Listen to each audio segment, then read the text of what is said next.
अनंतकोटी ब्रह्मांड नायक राजाधिराज सच्चिदानंद सद्गुरु श्री ब्रह्मचैतन्य महाराज की जय। श्रीराम समर्थ। 12 सप्टेंबर। नाम अभिमानाचा नाश करते। दुसऱ्याचे घर जळले हे कळल्यावर एकाने त्यास पत्र लिहिले की भगवंतावर विश्वास ठेवून समाधानात राहावे। पुढे त्याचे स्वतःचे पैसे बँकेत होते ते बुडाले तेव्हा तो रडू लागला। लोका सांगे ब्रह्मज्ञान आपण कोरडे पाषाण असे नसावे। जे आपण दुसऱ्यास सांगतो तेच आपण आपणास सांगावे। माझे कर्तेपण मेल्याशिवाय भगवंत प्रसन्न होणार नाही। प्रत्येक कर्माचे वेळी त्याचे स्मरण करूया। नफ्याचे वेळी अभिमान उत्पन्न होतो, तोट्याचे वेळी दैव आठवते, म्हणून दोन्ही प्रसंगी कर्तेपण नसावे। देवाच्या हातात मी बाहुलीप्रमाणे आहे असे मानावे। खोटे कर्तेपण घेतल्यामुळे खरे रडावे लागते। लहान अर्भकाप्रमाणे निरभिमान असावे। मनुष्याच्या हाती काही नाही, सर्व रामाचे हाती आहे। यश देणे न देणे तुझ्या हाती आहे असे म्हणून रामास शरण जावे। जगात अनेक शोध लागत आहेत, त्यात शरीर सुखभोगाच्या साधनांचेच शोध जास्त आहेत। परंतु खऱ्या सुखाचा शोध, शाश्वत समाधानाचा शोध एक साधू संतच करू शकतात। त्यांनी समाधानाची म्हणून जी काही साधने सांगितली आहेत त्यांचा अवलंब केला तर आपल्याला खात्रीने समाधान मिळेल। आज आपल्याला समाधान का मिळत नाही? तर आपला अभिमान त्याच्या आड येतो।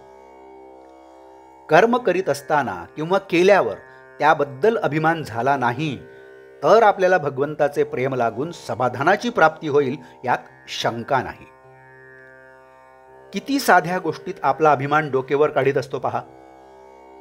एक गृहस्थ होते, त्यांना एक मुलगी होती।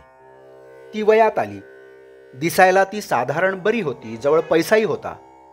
परंतु त्या मुलीचे लग्न 5-6 वर्षे कुठेही जमू शकले नाही। पुढे तिचे लग्न झाल्यावर तो म्हणाला, माझ्या मुलीचे लग्न मी थाटात करून टाकले। त्यावर त्याला कोणी विचारले, मग 2-4 वर्षे आधीच का नाही केलेत? तेव्हा तो म्हणाला, त्यावेळी जमले नाही। मग आता जमले म्हण की, मी केले असे कशाला म्हणतोस? असो, अभिमान घालवायला भगवंताला मनापासून शरण जाणे हा उपाय साधू संतांनी स्वतः अनुभवून सांगितला आहे। एखादा माणूस एखाद्या घराण्याला दत्तक गेला की त्याच्या मुलाला काही त्या घराण्याचे नाव लावण्यासाठी पुन्हा दत्तक जावे लागत नाही। तसेच एकदा रामाच्या पायावर डोके ठेवून रामा मी तुझा झालो आणि तू माझा झालास असे अनन्यतेने म्हटल्यावर त्यापुढे होणारे आपले प्रत्येक कर्म हे त्याचेच होईल। ते त्याला अर्पण करण्याची जरुरी नाही, म्हणून होईल ते कर्म त्याचेच मानावे। कोणतेही कर्म अर्पण केले असताना अर्पण करणारा उरतोच, तर तसे न व्हावे। आजचे बोधवाक्य। सत्कर्माने अभिमान मरत नाही, भगवन नामाने आणि सत्संगतीने तो मरतो। जानकी जीवन स्मरण जय जय राम। नमस्कार। आपण या चॅनलला नवीन असाल तर आपण कृपया हे सबस्क्राईब करावं ही विनंती। आपण या चॅनलला अजूनही सबस्क्राईब केलं नसेल तर आपण सुद्धा सबस्क्राईब करावं ही विनंती। आपण या चॅनलला लाईक करा, शेअर करा, कमेंट्स द्या। बेल आयकन दाबायला मात्र विसरू नका। धन्यवाद।